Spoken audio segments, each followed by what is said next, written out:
नमस्कार भक्तों, हिंदी मंजूषा चैनल पर आपका स्वागत है। चलते हैं धार्मिक कहानी मंच की ओर। जय श्री कृष्णा भक्तों। आज की कहानी का शीर्षक है महाप्रसाद। कहानी शुरू करती हूँ दोस्तों। चिलचिलाती धूप में दिल्ली से वृंदावन जाने वाले रास्ते पर एक कार अचानक आकर रुकी। कार में परम पूज्य संत केशवानंद जी और उनके शिष्य सोम प्रकाश सवार थे। ब्रज की सीमा में प्रवेश करने की उनकी व्याकुलता बढ़ती जा रही थी, लेकिन कार के इंजन ने जवाब दे दिया। शिष्य सोम प्रकाश ने आसपास देखा। दूर दूर तक कोई गैराज नहीं था, बस पास में एक पुराना साधारण सा ढाबा दिखाई दिया। सोम प्रकाश ने केशवानंद जी से विनती की, गुरुदेव, मैकेनिक को आने में समय लगेगा, धूप बहुत तेज है, क्यों ना हम उस ढाबे में चलकर थोड़ा विश्राम कर लें। तो संत केशवानंद, जो सदैव हरि सिमरन में लीन रहते थे, अनिच्छा से मान गए। जैसे ही वो ढाबे पर पहुंचे तो वहाँ प्याज और लहसुन के तड़के की तीखी गंध आ रही थी। संत केशवानंद का मन विचलित हो गया, क्योंकि वो पूर्णतः सात्विक जीवन जीते थे। ढाबे के मालिक रामदेव ने जब भगवा वस्त्रधारी संत केशवानंद जी को अपनी चौखट पर देखा तो वह दौड़ा चला आया। उसे विश्वास ही नहीं हो रहा था कि वे इतने बड़े महात्मा उसकी छोटी सी दुकान पर पधारे हैं। उसने तुरंत कारीगरों को आदेश दिया, सब काम छोड़ो, महाराज जी के लिए एकदम शुद्ध बिना प्याज लहसुन का सात्विक भोजन बनाओ, बर्तन भी नए इस्तेमाल करना। कुछ ही देर में गर्मा गर्म भोजन तैयार हो गया। मालिक ने बड़े आदर से थाली परोसते हुए कहा, महाराज, यह गरीब की सेवा स्वीकार करें, भोजन ग्रहण करें।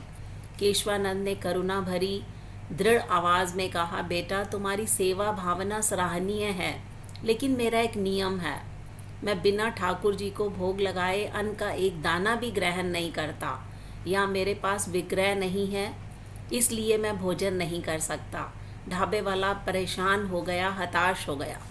शिष्य सोम प्रकाश भी दुखी था, क्योंकि गुरुदेव सुबह से भूखे थे। वातावरण में एक अजीब सी उदासी छा गई। भोजन सामने था, भूख भी थी, पर नियम आड़े आ रहा था। तभी ढाबे वाला रामदेव थाली वापस ले जाने ही वाला था कि तभी सन्नाटे को चीरती हुई एक और कार ढाबे के सामने आकर रुकी। उसमें से एक दंपत्ति बहुत ही हड़बड़ाहट में बाहर निकले। उनके हाथों में एक सुंदर सी टोकरी थी। सीधे ढाबे वाले के पास आए, बोले, भैया, क्या यहाँ शुद्ध सात्विक भोजन मिल सकता है? हमें बहुत देर हो गई है। उन्होंने अपनी टोकरी से पर्दा हटाया।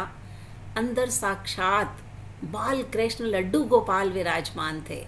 दंपत्ति ने कहा, हम वृंदावन से दिल्ली जा रहे थे, लेकिन रास्ते में एक दुर्घटना के कारण जाम लगा था। हमें घंटों वहीं रुकना पड़ा।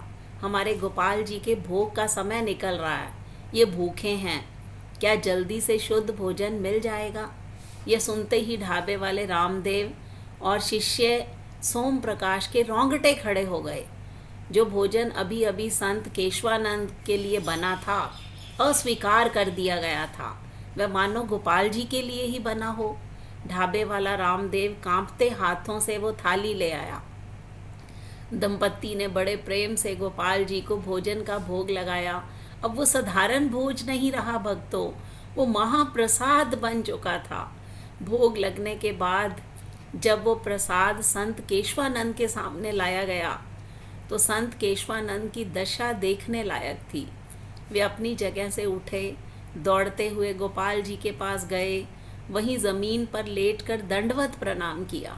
उनकी आंखों से आंसुओं की अविरल धारा बह निकली, उनका गला रुंध गया। संत केशवानंद रोते हुए बोले, हे कन्हैया, हे मेरे नाथ, तेरी लीला कौन समझ सकता है? आज इस ढाबे पर जहाँ की गंध से मेरा दम घुट रहा था, तू स्वयं चल कर आया, सिर्फ इसलिए कि मेरा नियम ना टूटे, सिर्फ इसलिए कि तेरा यह भक्त भूखा न रहे। संत केशवानंद ने कांपते हाथों से प्रसाद का ग्रास उठाया, माथे से लगाया। आज उस भोजन में जो स्वाद था वो अमृत से भी ज़्यादा मीठा था। वह स्वाद भक्ति का था। दूसरी ओर ढाबे वाला रामदेव कोने में खड़ा सब देख रहा था।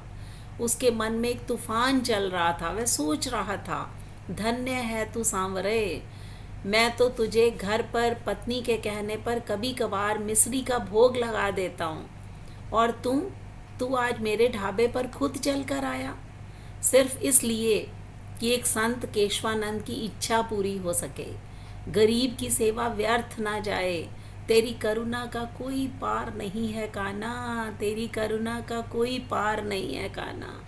तो ये थी कहानी दोस्तों महाप्रसाद। ये कहानी आपको कैसी लगी, इस पर अपनी प्रतिक्रिया दीजिए। हिंदी मंजूषा चैनल को सब्सक्राइब कीजिए। मिलते हैं अगली वीडियो में, तब तक के लिए जय श्री कृष्ण।